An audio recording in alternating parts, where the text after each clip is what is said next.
Hi everyone, কেমন আছেন সবাই? আশা করি ভালো আছেন। তো আজকের ক্লাসে আমি তোমাদের দেখাবো কিভাবে সঠিক ওয়েতে সৃজনশীল প্রশ্ন লিখতে হয়। অনেকেই আছো সৃজনশীল লিখে ফেলো অনেক বড় করে, আবার অনেক ছোট করে। তো অনেক বড় আবার অনেক ছোট হবে না, আমাদের এমনভাবে সৃজনশীলটা লিখতে হবে যেন বেশি বড়ও না হয় আবার বেশি ছোটও না হয়, আবার সৃজনশীলটার মধ্যে অনেক ইনফরমেশন থাকে। আজকের ক্লাসে মূলত সৃজনশীল লেখার যে ভয়ভীতিটা ওইটা দূর করব। তো সম্পূর্ণ ক্লাসটা অবশ্যই মনোযোগ সহকারে দেখতে হবে। আমাদের সৃজনশীল প্রশ্নের পার্ট হচ্ছে 4টা, অর্থাৎ 4টা অংশের সমন্বয়ে আমাদের ফুল সৃজনশীলটা গঠিত। সৃজনশীল প্রশ্নে থাকে 10 নম্বর। আমরা বেশিরভাগই 5 অথবা 6 পাই, বা হাইয়েস্ট 8 কিংবা 9 পাই, কিন্তু 10 থেকে 10 কিন্তু পাই না। তো তুমি যদি এই ক্লাসটা ভালোভাবে দেখো তাহলে 10 থেকে অবশ্যই তুমি 10 পাবা। আমাদের সৃজনশীলের যে ক নাম্বার প্রশ্নটা, এইটা হচ্ছে জ্ঞানমূলক প্রশ্ন। এটাকে কি প্রশ্ন বলে? জ্ঞানমূলক প্রশ্ন বলে। এর জন্য নাম্বার বরাদ্দ হচ্ছে 1। এখন প্রশ্নটি কিভাবে হতে পারে? প্রশ্নটি হবে কি, কে, কখন, কোথায়, কাকে বলে, এইরকম টাইপের। অর্থাৎ এই টাইপের যখন প্রশ্ন করা হবে তখন প্রশ্নটা আমরা এক কথায় দিতে পারবো উত্তরটা। অর্থাৎ উত্তরটি হবে এক কথায়, কোনো বিশ্লেষণের প্রয়োজন নেই কিন্তু। কারণ আমাদের নাম্বারই হচ্ছে 1। আমরা যদি বিশ্লেষণ দিতে যাই তাহলে এই বিশ্লেষণটা অনর্থক, কোনো দরকার নাই, জাস্ট এক কথায় উত্তরটা দিবা। তো আমরা এরকম একটা এক্সাম্পল দেখে নিই। এই যে দেখো উদ্দীপকটা, আমরা উদ্দীপকটা পরে পড়বো, আপাতত জ্ঞানমূলক প্রশ্নটা কি বলছে দেখো। যিনি ভাবের বাঁশি বাজিয়ে জনসাধারণকে নাচাবেন তাকে কেমন হতে হবে? এক কথায় প্রশ্নটা কিন্তু, অর্থাৎ আমরা বই থেকে কিন্তু প্রশ্নের উত্তরটা দিয়ে দিতে পারি। যিনি ভাবের বাঁশি বাজিয়ে জনসাধারণকে নাচাবেন তাকে নিঃস্বার্থ ত্যাগী ঋষি হতে হবে। কি হতে হবে? নিঃস্বার্থ ত্যাগী ঋষি। জাস্ট এক লাইনে উত্তরটা হয়ে গেল। তারপর খ নাম্বার প্রশ্ন, এটা হচ্ছে অনুধাবনমূলক প্রশ্ন। এর জন্য নাম্বার বরাদ্দ হচ্ছে 2। প্রশ্নটি হবে ব্যাখ্যা করো, কি বোঝায়, কেন, বর্ণনা করো। তো আমরা এই প্রশ্নটার যে কাঠামোটা এটা দেখে বুঝতে পারতেছি প্রশ্নটা একটু বড় হবে। এখন আমাদের যে খ নম্বরের প্রশ্নটা, এর 2টা পার্ট বা 2টা প্যারাই লিখতে হবে। প্রথম প্যারাটা হচ্ছে জ্ঞানমূলক অংশ, অর্থাৎ আমরা কয়ে যে এক কথায় উত্তরটা দিয়েছি ওইটা, এবং অনুধাবনমূলক প্রশ্ন। ঠিক আছে, অনুধাবনমূলক প্রশ্নটা আমাদের কিভাবে লিখতে হবে, এই যে এখানে তার ডিটেলস দেওয়া আছে। সর্বোচ্চ 3 থেকে 4 লাইনের মধ্যে লিখলে ভালো হয়। আমাদের যে দ্বিতীয় বা অনুধাবনমূলক অংশ, এটা আমাদের 3-4 লাইনের মধ্যে লিখতে হবে, এর থেকে বেশি লেখার দরকার নেই। অত্যাধিক বড় করার প্রয়োজন নেই, মূল কথাটুকু এই কয়টা লাইনের মধ্যে আসলেই তুমি ফুল মার্কস, অর্থাৎ 2 থেকে 2 পেয়ে যাবা। খ নাম্বার প্রশ্নে মোট লাইন যেন 5 থেকে 6 লাইনের বেশি না হয়। তো এখানে দেখো খ নাম্বার প্রশ্নটা কি বলছে। লেখক স্পিরিট বা আত্মার শক্তিকে জাগিয়ে তুলতে বলেছেন কেন? তো আমরা প্রশ্নটা কিভাবে স্টার্ট করব? আমরা জানি অনুধাবনমূলক প্রশ্ন বা খ নম্বর প্রশ্নের 2টা পার্ট। একটা হচ্ছে জ্ঞানমূলক, এর জন্য থাকবে 1, আর একটা হচ্ছে অনুধাবনমূলক, এর জন্য থাকবে 1, 2 নম্বর। তো আমরা জ্ঞানমূলক প্রশ্নটা লিখবো এইভাবে। প্রশ্নের অনুসারে জীবনে মহৎ কিছু অর্জন করার জন্য লেখক স্পিরিট বা আত্মার শক্তিকে জাগিয়ে তুলতে বলেছেন। এই যে স্পিরিট বা আত্মার শক্তিকে জাগিয়ে তুলতে বলেছেন, এটা হচ্ছে জ্ঞানমূলক প্রশ্ন। এইটুকু কথা তুমি যদি লিখতে পারো তাহলে এর জন্য তুমি 1 পেয়ে যাবে। মূলত নাম্বারটা কিন্তু এইভাবেই দেওয়া হয়। তারপর অনুধাবনমূলক অংশ, এই জায়গাটুকু যদি তুমি লিখতে পারো সঠিকভাবে তাহলে এর জন্য তুমি 1 পাবা। যেমন এখানে কি লিখছি, স্পিরিট বা আত্মার শক্তি মানুষের আসল শক্তি। এর শক্তি বলে মানুষ অজয়কে জয় করেছে। ভাব সাধনার মাধ্যমে প্রাপ্ত উদ্দীপনাকে কাজে রূপ দিতে হলে স্পিরিটকে সঠিক পথে চালনার বিকল্প নেই। কেবল এর মধ্য দিয়ে জীবনের সাফল্য অর্জন করা সম্ভব। এ কারণেই লেখক সবার মাঝে এই শক্তির জাগরণ কামনা করেছেন। তো যখন তুমি এটা সঠিকভাবে লিখতে পারবা এর জন্য তুমি পাবা 1। মোট তুমি খ নম্বর প্রশ্ন থেকে 2 পাবে। তো এইভাবে যদি তুমি প্যারা আকারে লিখো তাহলে এর থেকে কোনো নাম্বার কাটা সম্ভব না কিন্তু।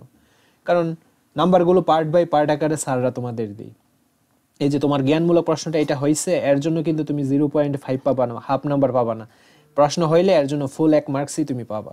আর এটা যদি তুমি সুন্দরভাবে ফুটিয়ে তুলতে পারো খ নাম্বার প্রশ্নটা কি বলছে এর আলোকে, তাহলে এর জন্য তুমি 1ই পাবে, এর জন্য হাফ পাবা না। ঠিক আছে। আর আমরা কোনোভাবেই সবটা প্রশ্ন 1 প্যারার মধ্যে দিব না, কারণ আমাদের তো প্রশ্নের কাঠামো আছে, কিভাবে আমাদের লিখতে হবে, ওই রুলস বা নিয়মটা আমরা ফলো করার চেষ্টা করব। আর আমরা যদি এরকম রুলস না মানি তাহলে তুমি তো এই 2 থেকে 2 পাবা না। তুমি যখন দুইটা একসাথে লিখে ফেলবা তখন 2 থেকে তোমাকে 1 দিবে, 2 কিন্তু দিবে না। আচ্ছা, তারপরে আমরা গ নাম্বারের যে প্রশ্নটা ওইটা দেখব। গ নাম্বার প্রশ্নটা হচ্ছে প্রয়োগমূলক প্রশ্ন, এর জন্য নাম্বার বরাদ্দ হচ্ছে 3। প্রশ্নটা হবে উদ্দীপকের সাথে বৈসাদৃশ্য, সাদৃশ্য বা মিল অমিল ও কোন দিক নির্দেশ করেছে, অথবা সমস্যার সমাধান বা ব্যাখ্যা বর্ণনা ইত্যাদি, এই টাইপের হবে। যেমন উত্তরটা, তো উত্তরটা আমাদের অবশ্যই 3টা প্যারার মধ্যে হবে। আমাদের 3টা প্যারার মধ্যে ভাগ করতে হবে। প্রথমটা হবে জ্ঞানমূলক অংশ, এর জন্য থাকবে 1 নাম্বার। তারপরেরটা হবে অনুধাবনমূলক অংশ, এর জন্য থাকবে কত নাম্বার? 2 নাম্বার। আমরা খ নাম্বার পার্টে কিন্তু দেখছি। তো প্রয়োগমূলকের ক্ষেত্রে আমরা একটু ভিন্ন হচ্ছে অনুধাবনমূলক অংশটা। দ্বিতীয় প্যারাতে বিশ্লেষণ করতে হবে, উদ্দীপকের আলোকে পাঠ্য বইয়ের কথাগুলো লিখতে হবে, কিন্তু সর্বোচ্চ 3 থেকে 4 লাইনের মধ্যে লিখলে ভালো হয়। অত্যাধিক বড় করার প্রয়োজন নেই, মূল কথাটুকু এই কয়টা লাইনের মধ্যে আসলেই ফুল মার্কস পাবে। তো এটার জন্য তুমি 1 মার্কস পাবা, এটার জন্য 1 মার্কস পাবা। কত হইল? 2 মার্কস। আচ্ছা, এর জন্য নাম্বার বরাদ্দ কিন্তু 1 থাকবে, এটার জন্য 1 থাকবে। তারপর 3 নাম্বার পার্ট হচ্ছে প্রয়োগমূলক অংশ। এই প্যারায় বৈসাদৃশ্য, সাদৃশ্য বা মিল অমিল কোন দিক নির্দেশ করেছে অথবা সমস্যার সমাধান করতে হবে, সর্বোচ্চ 5-6 লাইনের মধ্যে লিখলে ভালো হয়। তো এর জন্য তোমরা পাবা 1। তো মোট তোমরা কত পাচ্ছ? 3 পাচ্ছ। আর গ নাম্বার প্রশ্নে মোট লাইন যেন 11 থেকে 12 লাইনের বেশি না হয়। বেশি বড় করলেও কিন্তু এটা খারাপ দেখতে দেখা যায়, ঠিক আছে? আমরা কোনোভাবে বেশি বড় বা ছোট করব না। আমরা এখানে যে স্ট্যান্ডার্ড লাইনটা দিয়েছি 11 থেকে 12, এর মধ্যে রাখার চেষ্টা করব, ঠিক আছে? আমরা এখন চলো এর একটা প্রশ্নের কাঠামো দেখে নিই। তার আগে আমরা এখন এই উদ্দীপকটা ভালোভাবে পড়ব। তুমি স্বপ্নে রাজা হতে পারো, কোটি কোটি টাকা, বাড়ি গাড়ির মালিক হতে পারো, কল্পলোকের সুন্দর গল্পও হতে পারো, কিন্তু বাস্তবতা ভিন্ন এক জগৎ। এখানে বড় হতে হলে পরিশ্রমের বিকল্প নেই। শিক্ষার দ্বারা নিজের সুপ্ত প্রতিভাকে জাগ্রত করে সঠিক কর্মানুশীলনের মাধ্যমে বড় হতে হবে।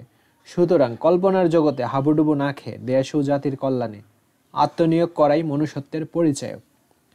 তো আমাদের গয়ে বা প্রয়োগমূলক অংশে কি বলছে? উদ্দীপকটির ভাব ও কাজ প্রবন্ধে যে দিকটি নির্দেশ করে তা বর্ণনা করো। অর্থাৎ এই যে উদ্দীপকটা, এই উদ্দীপকটা ভাব ও কাজ, এটা হচ্ছে বইয়ের যে প্রবন্ধ, এই প্রবন্ধের যে দিকটি নির্দেশ করেছে, কোন দিকটি নির্দেশ করেছে? আমি কিন্তু তোমাদের প্রয়োগমূলক অংশে বলছি যে এই টাইপের গ টাইপের প্রশ্নগুলোর ক্ষেত্রে কোন দিক, সাদৃশ্য, বৈসাদৃশ্য, এইগুলা বলবে বা সমাধান করার জন্য বলবে, ঠিক আছে? তো আমরা তো প্রশ্নটা বুঝতে পেরেছি। এখন আমরা প্রশ্নটা দেখি কিভাবে লিখতে হয়। এই যে দেখো, এখানে প্রশ্নটা 3টা প্যারা। এই যে একটা প্যারা, এটা হচ্ছে জ্ঞানমূলক, এর জন্য তোমাদেরকে দেওয়া হবে 1 নম্বর। এইটা হচ্ছে অনুধাবনমূলক, এর জন্য তোমাদেরকে দেওয়া হবে 1 নম্বর। আর এইটা হচ্ছে প্রয়োগমূলক, এর জন্য তোমাদের দেওয়া হবে 1 নম্বর, 3 নম্বর। তো এটা যদি হয় 1 নম্বর, আর এটা যদি না হয় তোমাকে নাম্বার দেওয়া হবে না। এটা যদি হয় এর জন্য তোমাকে নাম্বার দিবে, ঠিক আছে? এইভাবে কিন্তু তোমাদের নাম্বারটা বন্টন করা হবে। আচ্ছা দেখো, আমরা কি লিখছি? উদ্দীপকটি ভাব ও কাজ প্রবন্ধে বর্ণিত ভাবকে কাজে পরিণত করার দিকটি নির্দেশ করেছে। আমরা কিন্তু এই প্রশ্নটা এক কথাই লিখছি, এর জন্য 1 দেওয়া হয়েছে। তারপর আমাদের কি হবে? এরপরে পাঠটা অনুধাবনমূলক। তো এই যে পাঠটা, এটা হচ্ছে অনুধাবনমূলক। এখন এই পাঠটা আমরা কিভাবে লিখব? উদ্দীপকের যে কথাগুলো লিখছে এইরকম টাইপের, মিল টাইপের আমাদের কিন্তু বইয়ের মধ্যে কথা আছে। ওই বইয়ের যে কথাগুলো, অর্থাৎ পাঠ্য বইয়ের যে কথাগুলো, ওইগুলো আমাদের লিখতে হবে এই পাঠে, ঠিক আছে? দেখো কি লিখছি। কাজী নজরুল ইসলাম ভাব ও কাজ প্রবন্ধে ভাব ও কাজের পারস্পরিক সম্পর্ক তুলে ধরেছেন। মানুষকে উদ্বুদ্ধ করার ক্ষেত্রে ভাবের গুরুত্ব অপরিসীম, কিন্তু কেবল ভাবাবেগকে সম্বল করে জীবনে উন্নতি করা যায় না। লেখক তাই আমাদের ভাবাবেগকে নিয়ন্ত্রণে রেখে কর্মে তৎপর হওয়ার আহ্বান জানিয়েছেন। দেখছো এই কথাটা কি? এই কথাটা বইয়ের কথা না? হ্যাঁ, বইয়ের কথা। আর এই কথাটার সাথে মিল আছে কিন্তু উদ্দীপকে, অর্থাৎ আমরা যে প্রশ্নটা পড়েছি, এই যে এইটার মধ্যে কিন্তু মিল আছে। তো এরকম মিল রেখে আমরা বইয়ের কথাটা এই অনুধাবনে লিখে ফেলবো। এর জন্য তোমরা পাবে 1 নম্বর। কত হইল? 2 নম্বর। আর 3 নাম্বার, এই যে লাস্টেরটার জন্য 1 নাম্বার, মোট হবে 3 নাম্বার। এটা হচ্ছে তোমার প্রয়োগমূলক অংশ হয়। এখন প্রয়োগমূলকটা আমরা কিভাবে লিখব? প্রয়োগমূলকটা হবে আমাদের সমাধান টাইপের, অর্থাৎ কোন দিকটা মিল রয়েছে উদ্দীপক এবং আমার বইয়ের বা পাঠ্য বইয়ের সাথে, সেটার একটা সমাধান দিব বা একটা বিশ্লেষণ করব। যেমন দেখো কি লিখছি, উদ্দীপকে, এই যে উদ্দীপকটা আনা হয়েছে, উদ্দীপকে কল্পলোক ও বাস্তব জীবনের মধ্যে ব্যবধান নির্দেশ করা হয়েছে। কল্পনার জগতে মানুষ নিজেকে নানারূপে সাজিয়ে তুলতে পারে, কিন্তু বাস্তবে তা হতে গেলে পরিশ্রমে ভিন্ন অন্য কোনো উপায় নেই। এখানে দেখো সমাধান টানা হয়েছে, কেবল কল্পনার জগতে বিচার করলে জীবনের আসল উদ্দেশ্য অর্জিত হয় না, বিশ্লেষণ করা হয়েছে। কর্মের গুণে জীবন মহিয়ান হয়, ভাব ও কাজ রচনাটিতে একই কথা বলা হয়েছে। দেখছো এখানে সমাধান বা বিশ্লেষণ করা হয়েছে। তারপরে পার্টটা হচ্ছে উচ্চতর দক্ষতামূলক প্রশ্ন, অর্থাৎ ঘ নাম্বার প্রশ্নটা কি? উচ্চতর দক্ষতামূলক প্রশ্ন। এর জন্য নাম্বার বরাদ্দ হচ্ছে 4। প্রশ্নটি হবে উদ্দীপকের প্রদত্ত প্রসঙ্গ ব্যাখ্যা, সিদ্ধান্ত, বিবৃতি মূল্যায়ন বা মূল পাঠ, বিষয় ও পারিপার্শ্বিক জীবন ব্যবস্থার সাথে মিল রেখে তোমার অনুভূতি বা মতামত প্রকাশ করতে হবে, এই টাইপের। উচ্চতর দক্ষতায় প্যারা বা পার্ট হবে 4টা, অর্থাৎ 4টি প্যারায় আমাদের প্রশ্নটা লিখতে হবে। প্রথমটা হচ্ছে জ্ঞানমূলক অংশ, এটা তো আমরা জানি। এরপরে প্যারায় কি লিখতে হয়? অনুধাবনমূলক অংশ, ওইটাও আমরা জানি। আর অনুধাবনমূলক অংশে অবশ্যই তোমাকে দ্বিতীয় প্যারাতে বিশ্লেষণ করতে হবে, উদ্দীপকের আলোকে পাঠ্য বইয়ের কথাগুলো লিখতে হবে, এইটাও আমরা অলরেডি জানি। তারপর 3 নাম্বার প্যারায় হবে প্রয়োগমূলক অংশ, এর জন্য নাম্বার 1। এই প্যারায় উদ্দীপকের মূল ভাব সুন্দরভাবে ফুটিয়ে তুলতে হবে। হ্যাঁ, এখানে এই বিষয়টা কিন্তু ইম্পর্টেন্ট, কারণ গ এর সাথে কিন্তু এইটা কিছুটা পার্থক্য রয়েছে। গতে আমরা কি করেছিলাম, যে উদ্দীপক এবং মূল বা পাঠ্য বইয়ের একটা সমাধান বা বিশ্লেষণ টানছিলাম, কিন্তু উচ্চতর দক্ষতায় বা ঘ নাম্বার প্রশ্নে আমরা কি করেছি? প্রয়োগমূলক অংশে উদ্দীপকের মূল ভাব সুন্দরভাবে ফুটিয়ে তুলতে হবে, অর্থাৎ উদ্দীপকের যে কথাটা ওইটা আমাদের কিন্তু ফুটিয়ে তুলতে হবে, ঠিক আছে? অর্থাৎ বৈসাদৃশ্য, সাদৃশ্য, মিল বা অমিল অথবা সমস্যার সমাধান করতে হবে। সর্বোচ্চ 5-6 লাইনের মধ্যে লিখলে ভালো হয়। তারপরে 4 নম্বর পার্টটা হচ্ছে উচ্চতর দক্ষতামূলক অংশ, এর জন্য থাকবে 1 নম্বর। এই প্যারায় উদ্দীপক, মূল পাঠ্য বিষয় ও পারিপার্শ্বিক জীবন ব্যবস্থার সাথে মিল রেখে তোমার অনুভূতি বা মতামত প্রকাশ করতে হবে, সর্বোচ্চ 5-6 লাইনের মধ্যে লিখলে ভালো হয়। ঘ নম্বর প্রশ্ন, মোট লাইন যেন 14 থেকে 15 লাইনের বেশি না হয়। তুমি অত্যাধিক পরিমাণ বেশি, আমরা অনেকে আছে কি করি 2, 3, 4 পৃষ্ঠা লিখে ফেলি, মনে করি বেশি বেশি লিখলে বেশি বেশি নাম্বার পাওয়া যাবে, এটা কিন্তু ভুল। আমাদের সঠিক ইনফরমেশন থাকতে হবে এবং সঠিকভাবে বা সঠিক কাঠামো অনুসরণ করে প্যারাগুলো ভাগ ভাগ করে লিখতে হবে, তাহলেই তুমি 10 থেকে 10 পাবা। আমরা এখন এর এক্সাম্পলটা দেখি। এই যে দেখো ঘ নম্বর প্রশ্নে কি বলছে, কল্পনার জগতে হাবুডুবু না খেয়ে দেশ ও জাতির কল্যাণে আত্মনিয়োগ করাই মনুষ্যত্বের পরিচয়। মন্তব্যটি ভাব ও কাজ প্রবন্ধের আলোকে মূল্যায়ন করো। কি বলছে? মন্তব্যটি ভাব ও কাজ প্রবন্ধের আলোকে আমাদের কি করতে হবে? মূল্যায়ন করতে হবে বা বিশ্লেষণ করতে হবে, এই টাইপের প্রশ্ন। তো দেখো প্রথম এটা হচ্ছে জ্ঞানমূলক অংশ, ভাব ও কাজ প্রবন্ধে দেশ ও জাতির কল্যাণে ভাবাবেগ নিয়ন্ত্রণে রেখে কর্মে ব্রতী হওয়ার যে আহ্বান ধ্বনিত হয়েছে তাই আলোচ্য উক্তিতে প্রকাশ হয়েছে। তো এর জন্য এটা এক কথা টাইপের প্রশ্ন বা জ্ঞানমূলক টাইপের প্রশ্ন, প্রশ্ন অনুসারে আমরা কথাটা লিখে ফেললাম। তারপরে পার্টটা কি? তারপরে পার্টটা হচ্ছে অনুধাবনমূলক অংশ। তো এই কথাটা আমরা কোথায় থেকে লিখব? এই কথাটা আমরা বইয়ের যে কথাটা উদ্দীপকের সাথে মিল রেখে আমরা সুন্দর করে ফুটিয়ে তুলবো। যেমন ভাব ও কাজ রচনায় কাজী নজরুল ইসলাম ভাব ও কাজের মধ্যকার তফাৎকে নির্দেশ করেছেন। কেবল ভাব বিহবল হয়ে জীবন সার্থক করা অসম্ভব। জীবনে সফলতা আসে কর্মশক্তি ও সঠিক উদ্যোগের মাধ্যমে। এর মধ্য দিয়ে মনুষ্যত্বের প্রকৃত পরিচয় ফুটে ওঠে। তো এই কথাটা আমরা কোথায় থেকে লিখছি? বই থেকে লিখছি। এটার জন্য পাবে 1 নম্বর। তারপর এরপরের পার্টটা হচ্ছে প্রয়োগমূলক, এর জন্য পাবে 1 নম্বর। উদ্দীপকে, আর এই কথাটা অবশ্যই উদ্দীপক থেকে মূল ভাবটা লিখতে হবে। উদ্দীপকের কল্পনার জগৎ নিয়ে পড়ে থাকার অসারতা তুলে ধরা হয়েছে। কল্পলোকে জীবনকে অনেক সুন্দর করে গড়ে নেওয়া সম্ভব, কিন্তু তাকে বাস্তব রূপ দিতে গেলে কর্মপ্রয়াসের বিকল্প নেই। নিজের সুপ্ত প্রতিভার বিকাশ ঘটিয়ে দেশের কল্যাণের কাজ করাই মানব জীবনের মূল লক্ষ্য হওয়া উচিত। আমরা কি উদ্দীপক থেকে সরাসরি ফুল লাইনটা তুলছি না, কিন্তু আমরা উদ্দীপকের কথাটাই নিজের ভাষায় সুন্দর করে গুছিয়ে লিখছি কিন্তু। এর জন্য তোমরা পাবে 1 নম্বর। তারপর সর্বশেষ উচ্চতর দক্ষতার যে অংশটা, এর জন্য পাবে 1 নম্বর। আর এইটা অবশ্যই তোমাকে নিজের ভাষায় সুন্দর করে লিখতে হবে এবং অবশ্যই পাঠ্য বই উদ্দীপক দুইটা মিক্স করে। এই যে দেখো, ভাবনাকে বাস্তবে রূপ দেই কাজ, কাজের মধ্যে মানুষ জীবনের সৌন্দর্য সূচিত হয়। তাই মানুষের সকল ভাবনা ও কাজের মূল উদ্দেশ্য হওয়া উচিত মানব কল্যাণ। কেবল নিজের স্বার্থ সিদ্ধির জন্য কাজে ব্যস্ত থাকলে মনুষ্যত্বের অপমান করা হয়। আবার নিজের ভাবাবেগকে নিয়ন্ত্রণে ব্যর্থ হলে দেশ ও জাতির অমঙ্গল হয়। এভাবে আত্মার শক্তিকে অপব্যবহারের মাধ্যমে মনুষ্যত্ব কলুষিত হয়। কেবল কাজের ভাবনায় সময় নষ্ট করলে মানব সত্তা প্রশ্নবিদ্ধ হয়।